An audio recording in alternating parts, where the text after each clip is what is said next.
একটি ভুল, একটি গোল আর শেষ মুহূর্তের দুটি অবিশ্বাস্য সেভ, এতেই নির্ধারিত হলো হাই ভোল্টেজ এক ম্যাচের লড়াইয়ের ফল। দক্ষিণ কোরিয়াকে হারিয়ে বিশ্বকাপের নকআউট পর্বের প্রথম টিকিট কেটে নিল মেক্সিকো। নিজেদের মাঠ গুয়াদালাহারায় এই গ্রুপের ম্যাচে সাউথ কোরিয়াকে 1-0 গোলে হারিয়ে এক ম্যাচ হাতে রেখেই সবার আগে রাউন্ড অফ 32 নিশ্চিত করেছে মেক্সিকো।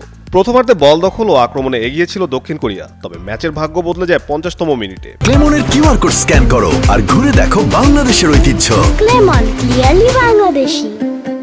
হুলিয়ান কুইনেন্সের ক্রস থেকে রাউল জিমেনেজের হেডে সহজেই ধরতে পারতেন গোলরক্ষক কিম সেং গেউ, কিন্তু অবিশ্বাস্য ভুলে বল হাত ফসকে সামনে ফেলে দেন তিনি। সেই সুযোগ কাজে লাগিয়ে লুইস রোমো জালে বল পাঠিয়ে মেক্সিকোকে এগিয়ে দেন। গোল হজমের পর সমতায় ফেরার জন্য মরিয়া চেষ্টা চালায় কোরিয়ানরা, কিন্তু শেষ দিকে চো গুং সাং এর পরপর দুটি প্রচেষ্টা দুর্দান্ত দক্ষতায় ঠেকিয়ে দেন মেক্সিকোর গোলরক্ষক রাউল রেঞ্জেল। তার অসাধারণ সেভেই শেষ পর্যন্ত অক্ষত থাকে মেক্সিকোর জাল।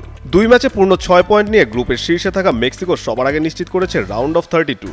অন্যদিকে 3 পয়েন্ট নিয়ে দ্বিতীয় স্থানে থাকা দক্ষিণ কোরিয়াকে এখন তাকিয়ে থাকতে হবে সাউথ আফ্রিকার বিপক্ষে নিজেদের শেষ গ্রুপ ম্যাচের দিকে।